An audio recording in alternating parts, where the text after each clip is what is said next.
Cuando hablamos de los argumentos geográficos, es indudable, ¿no?, que las Islas Malvinas están dentro de la plataforma continental argentina, ¿no? Y si nosotros comparamos inclusive la proximidad de este archipiélago al respecto del Reino Unido, de Gran Bretaña, obviamente está más que claro, ¿no? Es más que clave el entendimiento al respecto de que forman justamente parte de la América del Sur y de nuestro país, ¿no? Ni más ni menos. Entonces, ¿por qué el Reino Unido insiste, ¿no?, con la usurpación, con este enclave? ¿Cuál es el beneficio que el Reino Unido tiene al respecto? Bueno, al mantener semejante enclave a semejante distancia, ¿no?, de las islas británicas. Son pura y exclusivamente geopolíticos. Si vamos a lo económico, inclusive la producción económica llevada adelante por la población estable de Malvinas, de los Kelpers, no representa ni siquiera el PBI de provincias como La Rioja, ¿sí? O sea que este enclave del Reino Unido obviamente le genera todo tipo de costos multimillonarios, ¿no? Pero ahora bien, como decíamos al principio, la realidad es que este enclave, justamente posiciona en un lugar estratégico del globo a Gran Bretaña, y tiene que ver justamente con esos argumentos de por qué, se sigue sosteniendo a pesar del larguísimo proceso de descolonización que se han vivido en el planeta Tierra, ¿no?, durante los últimos 150 años. E inclusive además, desde hace unos 70, hay otro argumento aún todavía más sólido, que es la reivindicación territorial sobre la Antártida, ¿no? Claro. Territorio que está en disputa, y que de hecho la porción territorial que reclama la Argentina se superpone con la porción territorial que reclaman, por ejemplo, Chile y justamente Gran Bretaña, que al hacer uso de las Islas Malvinas, al establecer una colonia en las Islas Malvinas, reclama, al igual que estos dos países, el nuestro y Chile, justamente una posición sobre un futuro repartimiento en la Antártida, ¿no? Y todos los recursos que... Qué locura, ¿no? Porque, ellos usan lo que nos robaron como para reclamar algo que piensan que les pertenece también, es colonialismo puro. Sí, son los pioneros, ¿no? Sí, en ese sentido, exactamente. De la piratería y el colonialismo, ¿no? Ni más ni menos. La otra vuelta leía justamente que 8 de cada 10 países o 10 territorios en el planeta Tierra fueron invadidos en alguna ocasión por los británicos, ¿no? No es un dato, no es un dato menor. El 80% del planeta Tierra en algún momento fue invadido por el Reino Unido. Sí, terrible. La India, tantos lugares, ¿no? La India fue el gran motor que posibilitó la revolución industrial, ¿no? En Inglaterra, el control sobre la India, ni más ni menos. El mercado textil indio era de los mejores y los más grandes a nivel planetario, y la industrialización inglesa rápidamente tuvo un mercado ahí amplio, ¿no? Sí, tal cual. Un mercado que se agotó puertas adentro y que fue necesario buscar un mercado puertas afuera, y el mercado de indio, justamente le brindó el territorio necesario justamente para llevar adelante esa cuestión, ¿no? No es casual que lo primero que se hace cuando toman el control de la India es destruir todo tipo de telares y todo lo relacionado a lo industrial, ¿no? Se trae todo producido de Inglaterra. Parece que hablamos a veces de la actualidad, pero no, estamos hablando de hace poco más de 100 años, ¿no? Exactamente, sí. Más incluso, siglo XVIII, tenemos que remontar. Sí, es una historia de robo, de crueldad, de asesinato, de todo, ¿no? Sí. Que incluso que en algunos lugares continúa de otra forma, pero continúa la opresión. La vez pasada, por ejemplo, leía, ¿no?, cuál fue el primer acto de pillaje del Reino Unido en América. Fue, por ejemplo, la intercepción de los galeones que llevaban el tesoro de Moctezuma después de la caída del Imperio Azteca. Fueron interceptados justamente por flotas británicas y fue robado casi en su totalidad. Así que muy tempranamente también en estas orillas estuvieron. Larga historia, ¿no? Sí, porque todo el oro, la plata de América iba hacia España, de España pasaba directamente a Inglaterra. Sí, Eduardo Galeano tiene una frase que a mí me encanta, que es que España tenía la vaca, ¿no?, pero la leche se la terminó tomando pues se terminaron tomando otras naciones, sí, ¿no? exactamente. Francia, Inglaterra, Holanda y demás. No aprovecharon esa acumulación originaria en los términos marxistas para industrializar sus países, sino que embellecieron las estructuras y las ciudades antiguas de la España medieval, y sí lo hizo propio Gran Bretaña, ¿no? Claro, sí. O sea, es un tema para desarrollar en otra ocasión tal vez, pero también re interesante. Sí, no, está Siempre, buenísimo. como le digo, pionero, ¿no? En esta cuestión del pillaje, de la piratería, Y lo que vos nos decís nos llega, lo que nos decía en el primer momento, nos llega a entender por qué tan lejos, ¿no? Venir tan lejos por un archipiélago, ¿sí? Por unas islas, y bueno, y se va entendiendo el tema, como vos lo decís, por razones geopolíticas, ¿no? No, ni más ni menos, sí, tal cual.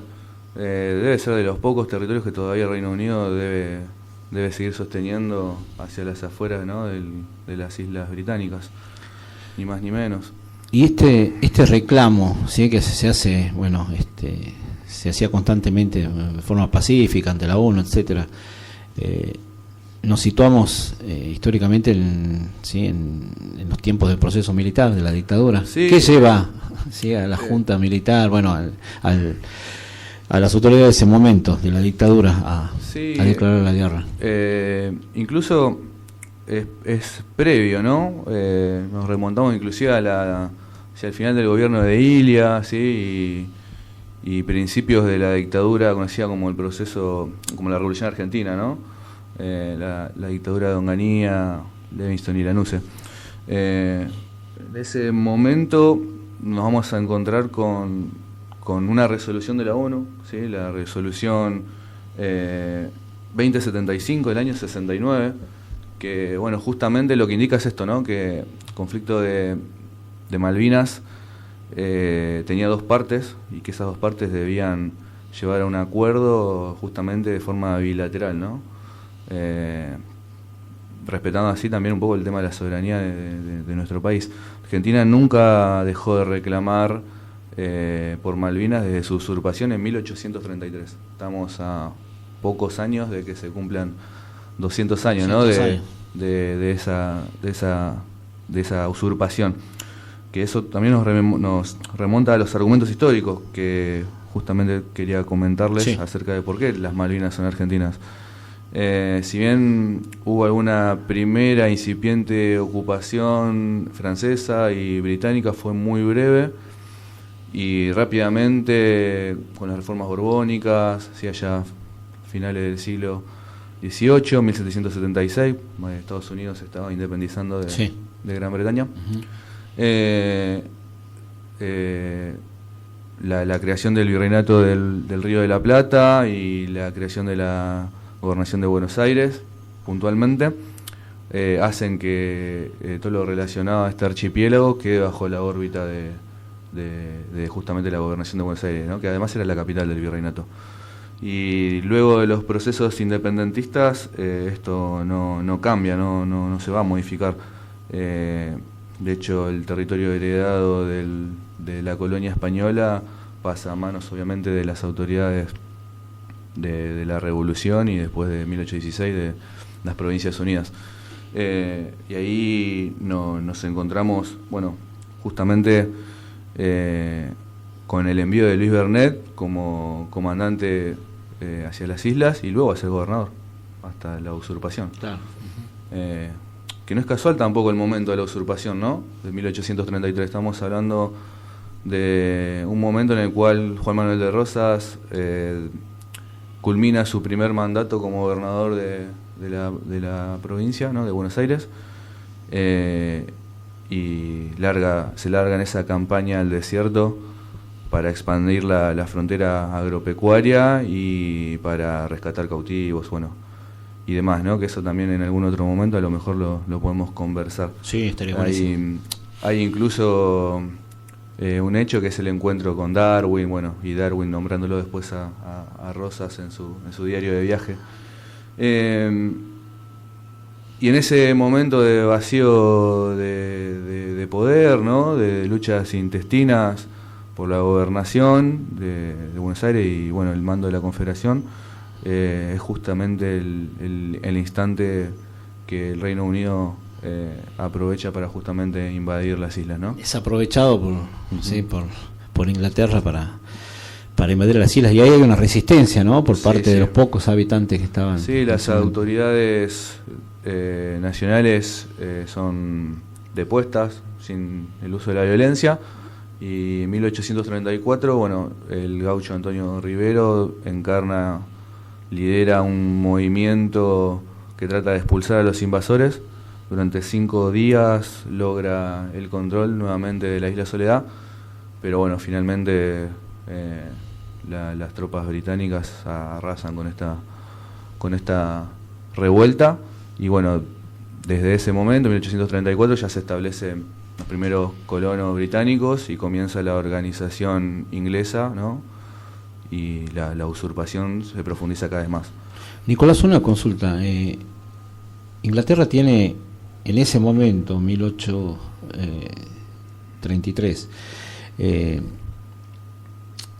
¿es consciente el gobierno inglés de la importancia que va a tener en el futuro el enclave del lugar donde están las Islas Malvinas, o solamente es por apropiarse de algún lugar, sí, que le pertenecía, bueno, ya en ese momento a las Provincias Unidas, ¿no? Sí. Yo creo que sí, tiene que ver con la ruta comercial a través del Estrecho de Magallanes, ¿no? Perfecto. Está.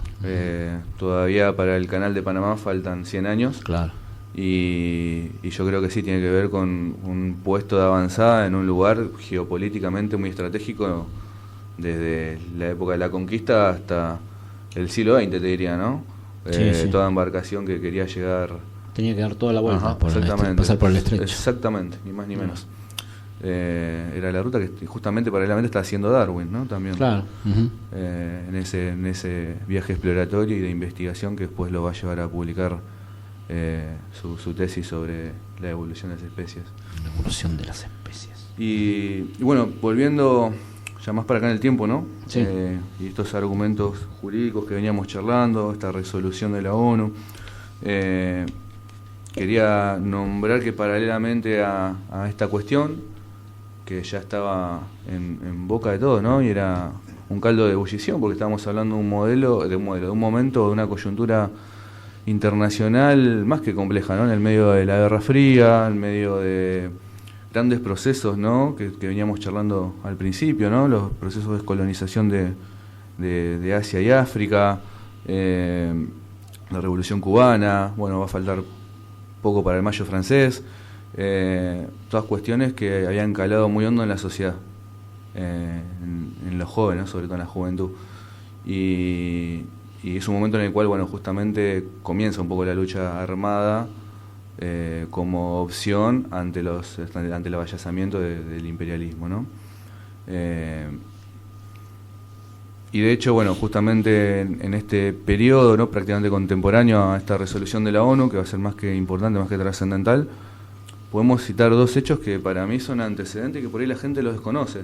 En el año 64, Fitzgerald, ¿sí? Un piloto privado argentino, de origen irlandés, ¿no? Irlanda, que también siempre en conflicto con Gran Bretaña. Sí.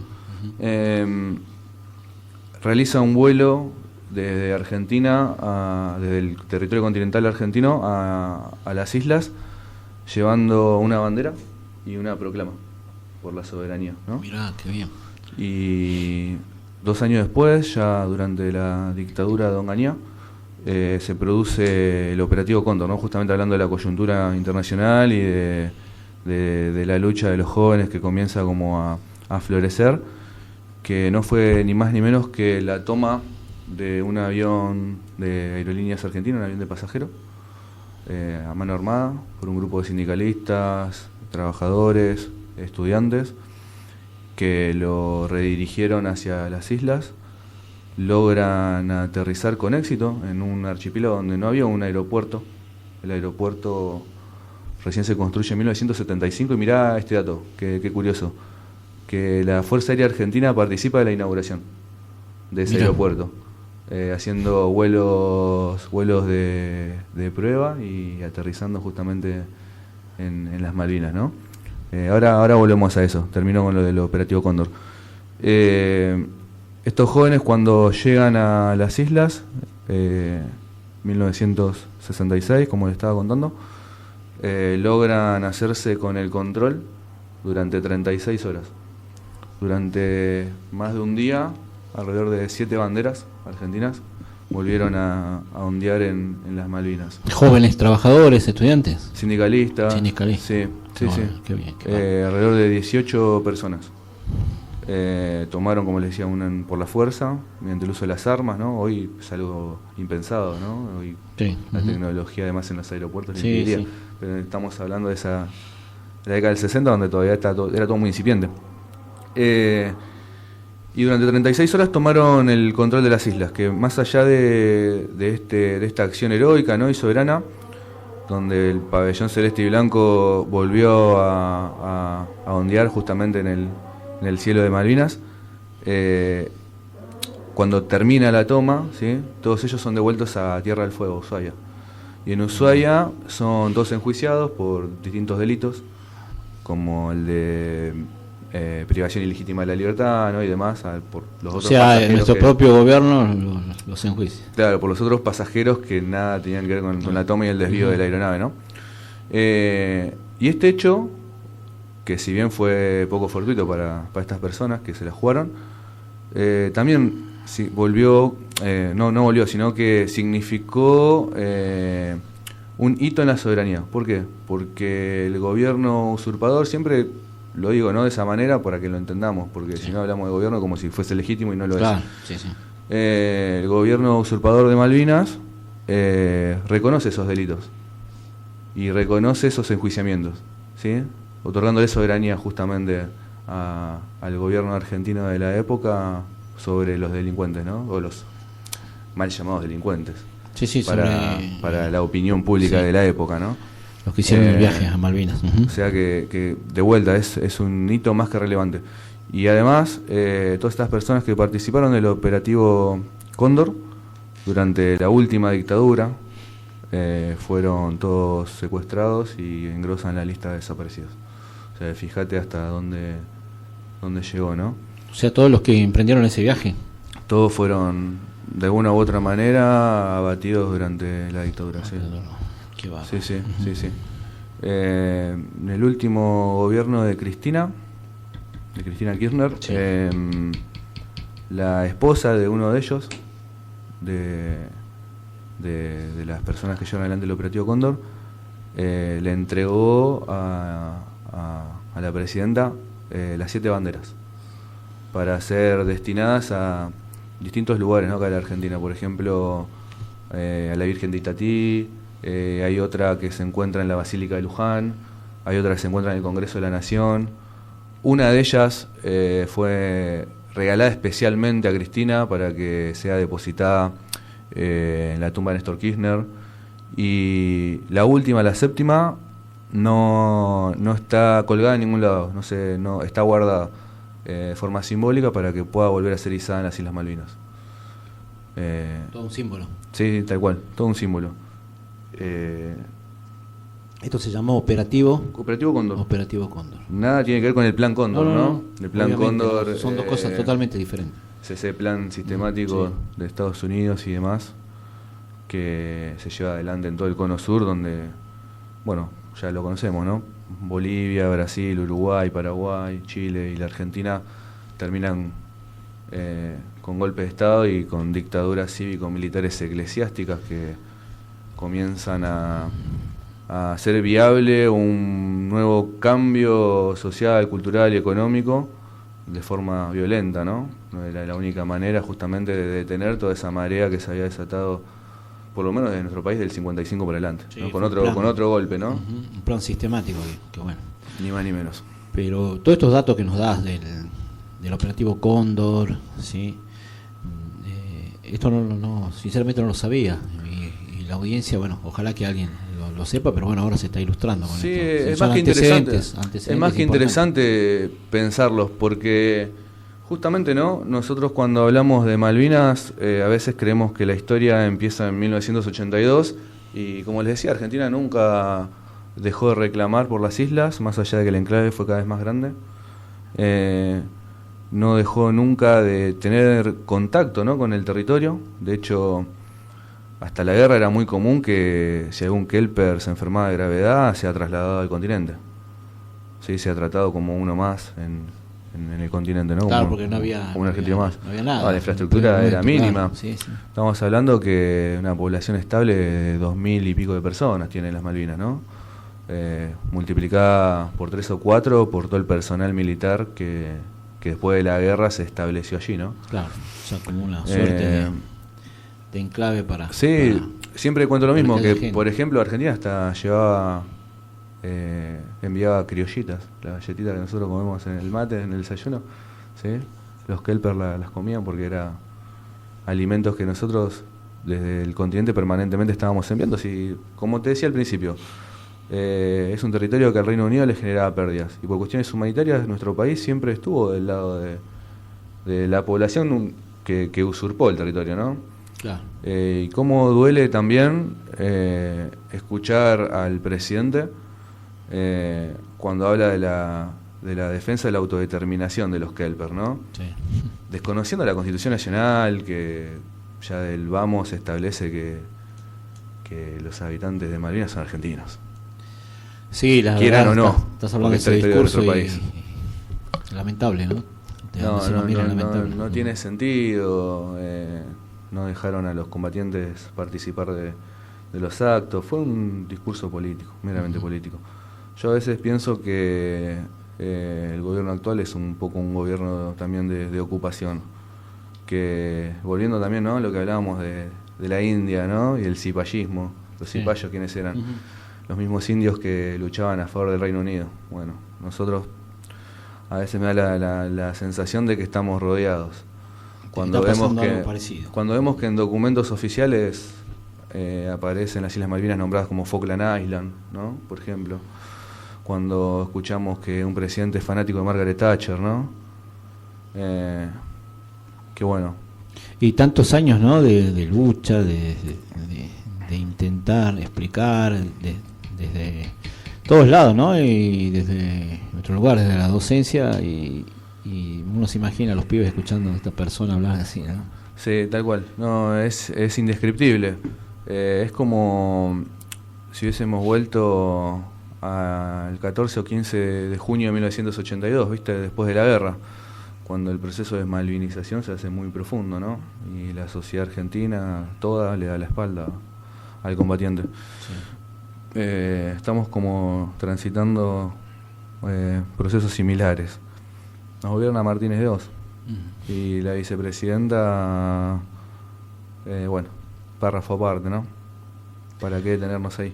Pero sí, también otro discurso más que tenebroso. Sí, largo esos temas. Sí, no es el tema del día de hoy, ¿no? Sí. O sí, pero más... Sí, está todo relacionado. Más tangencialmente, ajá, ¿viste? Y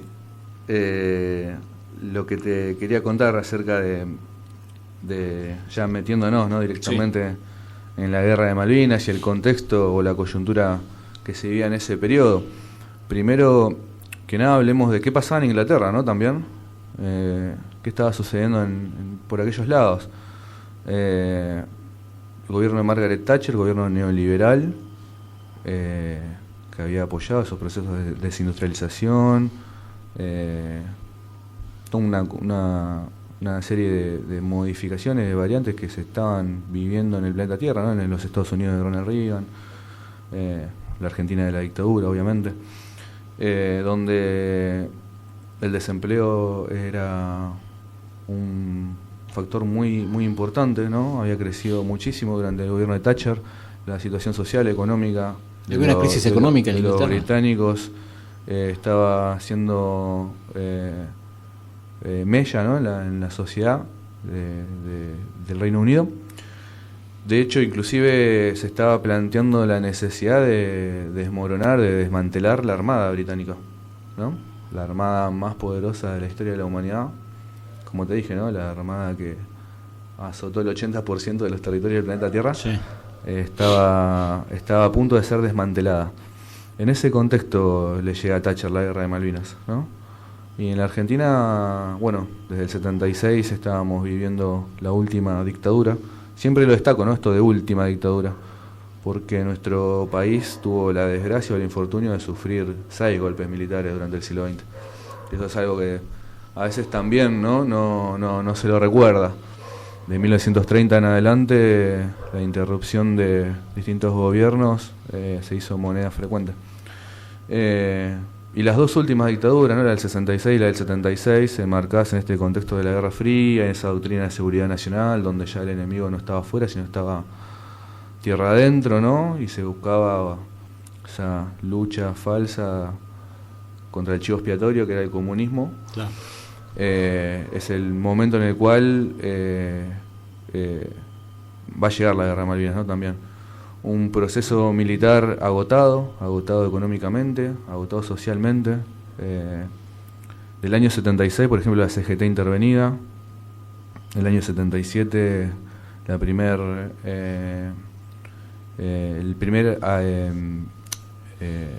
grupo que se va a empezar a oponer resistencia a la dictadura, las madres de Plaza de Mayo, ¿no? que empiezan a marchar, bueno, justamente buscando a sus hijos e hijas, luego a sus nietos.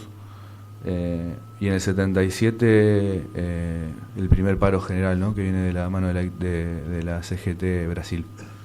La decisión de la CGT, que la dividimos entre unos grupos más conciliadores y otros grupos más radicalizados que llevan esta primera acción en contra de la dictadura, ¿no? Paro general, uno de tantos. Ese es el contexto en el que estamos viendo nosotros en esa época, ¿no? Sí, lo explicaste muy bien del lado de Inglaterra, del lado de nuestro país también, plena dictadura. Y cuando hablamos de los pibes de la guerra, ¿sí? Yo le hice una vez una entrevista a un par de veteranos, ¿sí? Uno me dijo, no me digas pibe de la guerra, porque yo no era pibe. Sí. Yo tenía 18 años y era todo un hombre. Bueno, hablemos de los veteranos de Malvinas, ¿sí? Pero en ese momento estos muchachos, ¿en qué condiciones fueron reclutados? Sí. ¿Qué entrenamiento se les daba? ¿Qué vivieron en la guerra, ¿no? Que por ahí nosotros podemos saberlo, pero están muchos jóvenes que por ahí ignoran. Sí, también algunos adultos. El público se renueva, ¿no? Sí, sí. Sí, mirá, déjame antes de meternos en eso, contarte lo siguiente de la coyuntura propia del año 82, ¿no? El agotamiento de la dictadura ya se respiraba en la calle permanentemente, ya la represión ilegal que arrasó con la vida de miles y miles de compatriotas no hacía mella, la gente estaba muy enojada, y la movilización era permanente y cada vez más grande. Tal es así que el 30 de marzo, ¿sí? 4 días antes del operativo Rosario, ahora hablamos de eso también, un nuevo paro de la CGT, un paro general, movilizó a miles y miles de personas a la Plaza de Mayo, ¿no? En esa coyuntura, Argentina decide declararle la guerra al Reino Unido y a la OTAN. A la OTAN, ¿no? Tan de moda ahora. Sí, particularmente, ¿no? Ese es el momento que la Argentina estaba atravesando, ¿no? Y en nuestro país, bueno, justamente, volviendo ya a lo que vos me preguntabas sobre la guerra, una institución que duró muchísimos años, casi 100, que es el servicio militar obligatorio, ¿no? Se impone ya por 1880, con la organización del Estado-Nación argentino, como una rama más de esas modificaciones o leyes liberales del Estado de aquella época, que trató de homogeneizar a la población local, ¿no? Esa población que se había transformado a partir de esos procesos migratorios masivos, ¿no? ¿Vos mate, Nico? Sí, ahora tomamos. La ley de educación, ¿no? Bueno, y demás, todas las leyes laicas, como se las llamó, se las denominó, establecieron, entre otras, bueno, como le decía recién, ¿no? El servicio militar obligatorio. Argentinos de 20 años, 18, 20 años, obligados a marchar a los cuarteles para recibir instrucción militar. La primera acción, justamente, ¿no? Venía de toda esta cuestión que estábamos charlando, que hacían los conscriptos cuando llegaban al cuartel era jurarle lealtad a la bandera, ¿no? Ni más ni menos. Parrafito aparte, ¿no? Ya que estamos. Cuando la escuela no resultó, cuando el servicio militar no resultó, Miguel Cané, la pluma de la juvenilia, redactó la ley de residencia, ¿sí? Que podía decretar que cualquier individuo recién llegado al país sea considerado peligroso y devuelto a su lugar de origen. También algo muy actual. Siempre como que están, ¿no?, en la olla de la discusión todos estos factores, ¿no?, todas estas cuestiones. La baja de imputabilidad, bueno, y demás. Al margen de eso, esa institución, como le decía, el servicio militar obligatorio, obligaba a la instrucción, bueno, a todos los jóvenes de nuestro país, ¿no? Termina en la década del 90 con el asesinato del soldado Carrasco, bajo bandera, ¿no?, cumpliendo servicio bajo bandera. Y bueno, al respecto del entrenamiento, ¿no?, militar de los conscriptos, que fueron alrededor del 90% de los que combatieron en Malvinas, conscriptos, ¿sí? Era muy pobre. Por ejemplo, en estos días estaba escuchando uno de los veteranos que él había sido entrenado para la utilización de armas antiaéreas, ¿viste? Y el entrenamiento para la utilización de armas antiaéreas fue de 2 días en un aula cerrada con un pizarrón, ¿sí?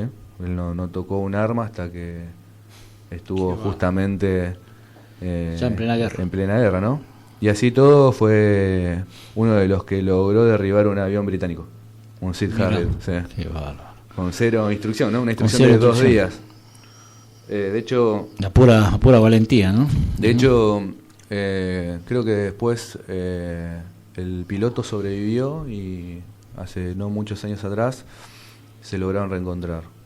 Lo invitaron también a él a la BBC, pero lo que argumentó para que le hagan una nota en suelo británico era que primero las Malvinas sean devueltas.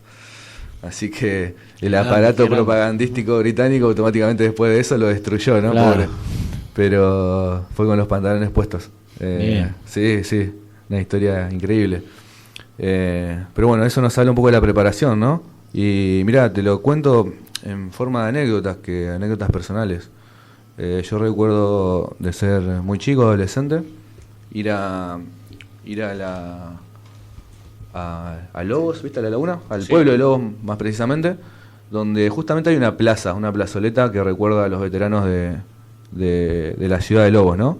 Cada árbol sembrado justamente lleva el nombre de un combatiente.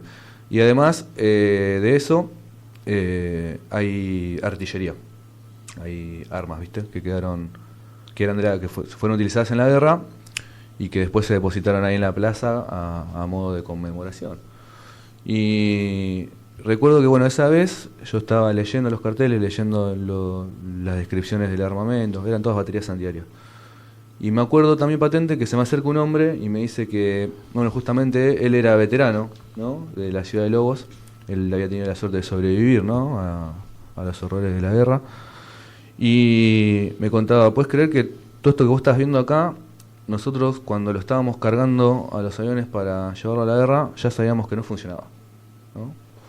Eso nos habla de la improvisación también del gobierno militar, ¿no?, y de los verdaderos motivos, que no eran la lucha por la soberanía del Atlántico Sur, sino que era la de perpetrarse en el poder, ¿no?, perdurar en el poder. Distraer la atención, ¿no?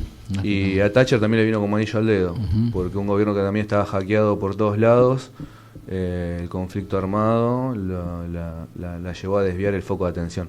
Bueno, esto tiene mucho sentido, ¿no? Buscar un enemigo común justamente para unirnos en contra de ese enemigo común y no pensar en el resto de los problemas que tenemos, ¿no? Esto me hace acordar un poco cuando vamos a la cancha, ¿viste? Sí. Que nosotros con el de al lado nos abrazamos, gritamos, alentamos al equipo, pero después no le decís, che, te llevo a tu casa o te alcanzo, qué sé yo, no lo conocés, no lo viste nunca más. Es un momento en el que todos aquellos que pensaron distinto se unieron bajo una sola bandera, que era la de la defensa de la soberanía, ¿no? Sí, la plaza vivando a Galtieri, ¿no? Tal cual, sí. También, ¿no?, hablando de esta cuestión de las irregularidades, del poco entrenamiento de los conscriptos, de la poca preparación que tuvo el gobierno militar a la hora de planificar la guerra. Siempre también recuerdo otra anécdota del papá de, en este caso, un amigo, Juan Celaya, que él también, veterano, ¿no? Ingresa al servicio militar obligatorio en marzo del 82, ¿sí? Y en abril es enviado a las islas a combatir. ¿Por qué lo cito? Más allá del afecto personal y demás. Porque él pudo haber elegido no viajar a Malvinas. Claro. Porque era único hijo varón, además. Y sin embargo decidió ir a enfrentarse al enemigo, ¿no? El enemigo británico. Y yo creo que esas son las historias que nos emocionan y por qué la causa de Malvinas nos interpela tanto hasta la actualidad. No nos emociona Galtieri, como vos dijiste, victoriándose en la plaza con el famoso "si quieren venir que vengan". Sí. No nos emociona Astiz, ¿no? Un tipo que en la guerra de Malvinas no tiró un tiro, que fue el primero en rendirse cuando llegaron los marines británicos, y que además, bueno, Sí. una historia tan funesta, ¿no? El tipo que se infiltró en Madre de Plaza de Mayo señaló a las líderes que fueron secuestradas, torturadas y asesinadas. Ese fue Alfredo Astiz, ¿no? Un cobarde con todas las letras. Es un cobarde, pues está vivo además. Sí. Cumpliendo sentencia en una cárcel común. O la de Julio Cao, por ejemplo, ¿no?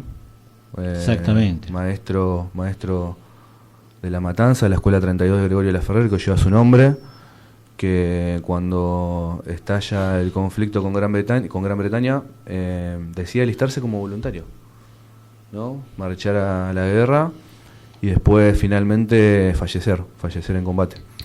De estas historias, perdón, Nico, le encontramos, sí, en Laferrer, en Catán, Ciudad de Vita, en toda La Matanza, en provincia y en todas las provincias, ¿no? Historias de estos soldados. Sí. La verdad que impresionantes. La historia de Julio Cao, sí, no, emociona. Es tal vez una de las más emocionantes, sí, tal cual, como vos bien lo decís, Javi. Él dejó a su familia, a su mujer embarazada, que su hija nació en agosto, o sea, un par de meses después de finalizada la guerra, y sus restos además descansaron en el cementerio de Darwin sin estar identificados hasta el año 2018. Ah, no sabía, mira. Recién en el año 2018, con una campaña muy importante del equipo argentino de antropología forense, ¿no? Uno de los equipos científicos, técnicos más importantes que tiene, yo diría, el mundo entero, ¿no? Que llegó a las islas y se tomó el trabajo de tratar de identificar todos los restos de los combatientes en Darwin, y dentro de esos restos se hallaron los de Julio Cao, ¿no? Que descansan hoy, siguen descansando hoy en Darwin, pero ya no como un soldado argentino solo conocido por Dios, sino con su nombre y apellido, ¿no? Sí, hay una carta que circula que le envió a sus alumnos, sí, muy emocionante. Sí, también. muy emocionante también. Sí, Mirá, yo justo traje para mostrarte este libro, sí, el de la Guerra de Malvinas, pasado y presente desde La Matanza, ¿no? Un libro que justamente es de Raúl Pomés e Hilda Agostino, que si nosotros lo abrimos, rápidamente nos encontramos con el listado de todos los combatientes de Malvinas de nuestro municipio, ¿no? De lo más cercano que tenemos, que es la historia más cerca que respiramos a diario, ¿no? El que encabeza esa lista, bueno, justamente es Julio Cao. Sí, adelante. Sí, podemos ver acá Julio Cao, Casano, Serles, Coronel, Cuevas, Curima, de Ibáñez, Fajardo, Sixto Fajardo. Sí. Soldado Sosa. Soldado Sosa, sí, tanto Sixto como Soldado también tienen sus calles. Sí, en el caso de Sixto, la escuela 111 lleva el nombre de Sixto Fajardo, mirá, también. Bueno, 34... Matanceros, ¿no? Matanceros. Dieron la vida en la Guerra de Malvinas. Voy a aprovechar a nombrarlos, ¿sí? Dijimos Cao, Casano, Serles, Coronel, Cuevas, Curima, de Ibáñez, Fajardo, Faur, Gabrieli, García Cañete, Gómez, Gorosito, Granic, Guanes, Interlicia, Iñiguez, Lugo, Medina, ¿sí? Otro Medina también, Moreno, Peña, Raba, Sánchez, Sinchicay, Soria, Sosa, Torres, Ugalde, Valdés, Balco, Vasallo y Sangani. ¿Sí? 34 historias, ¿no? Exactamente, héroes residentes de la matanza que ofrecieron sus vidas combatiendo en las Malvinas. El libro se llama La Guerra de Malvinas, pasado y presente desde la matanza, Hilda Noemí Agostino, Raúl Pómez. Lo recomiendo porque, bueno, justamente, ¿no? Nos acerca esta historia, la historia de la Guerra de Malvinas, a nuestro territorio, ¿no? Al espacio vivido, al espacio que compartimos cotidianamente. Así que, bueno, en línea general esa cuestión, ¿no? Volviendo también al tema de la coyuntura de la guerra y de esos 70 y pico de días que duró, ¿no? Que marcaron un antes y un después en la historia de nuestro país, con tanta intensidad. Recuerdo otra anécdota personal, a nivel familiar, en donde, bueno, mi tío, hermano de mi mamá, le tocó hacer la conscripción justamente durante el periodo de la Guerra de Malvinas, en Campo de Mayo. Lugar más que significativo, ¿no? Durante el proceso militar. Sí. Uno de los campos de concentración, tortura y exterminio más grandes que tuvo la dictadura, donde sabemos que al menos 5.000 argentinos murieron y muchísimos niños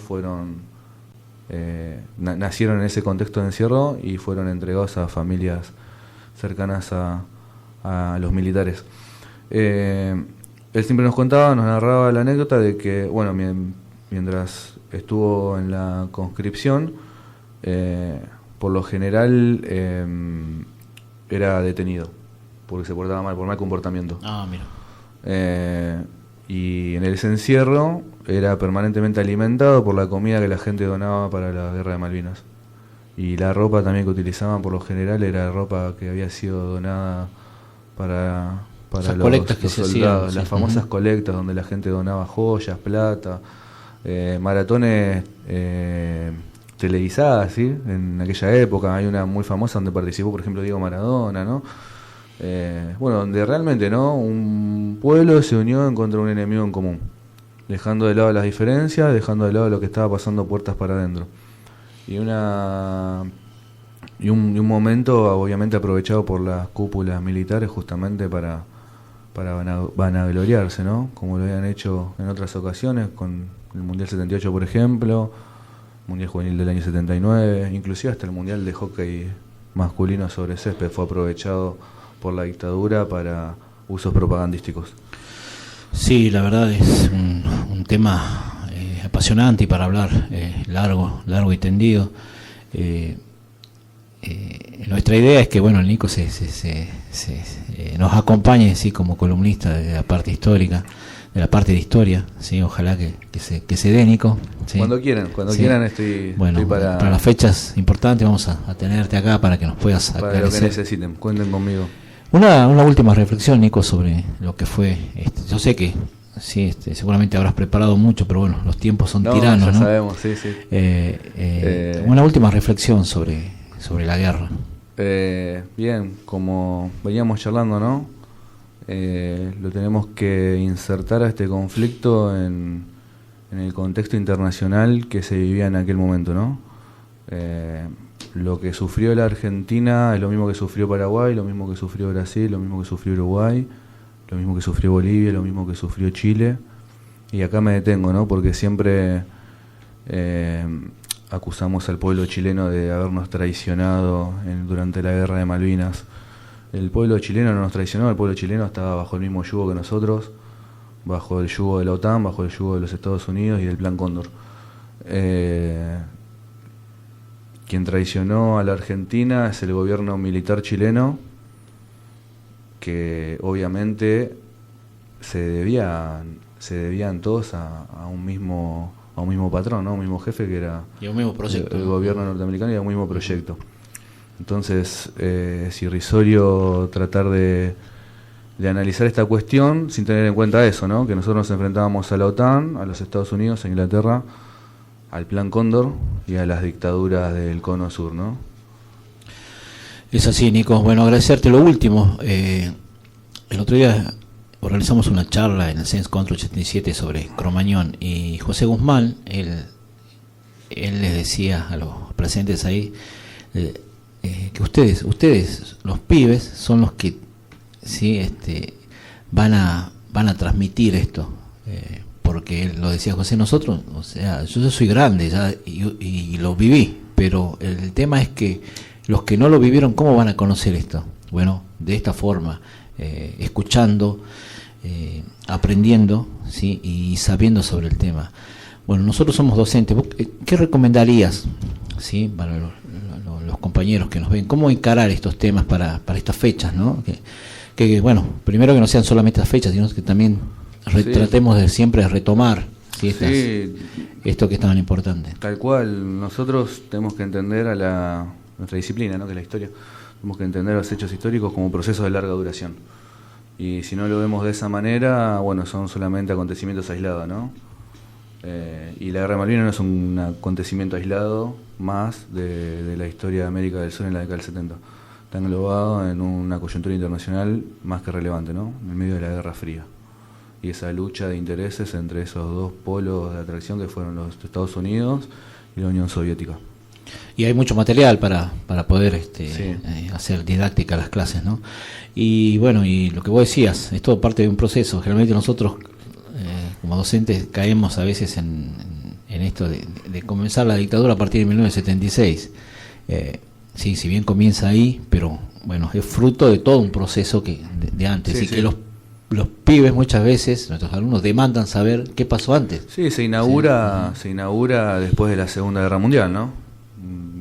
Cuando se termina el enemigo externo, que eran los nazis y los fascistas en Italia,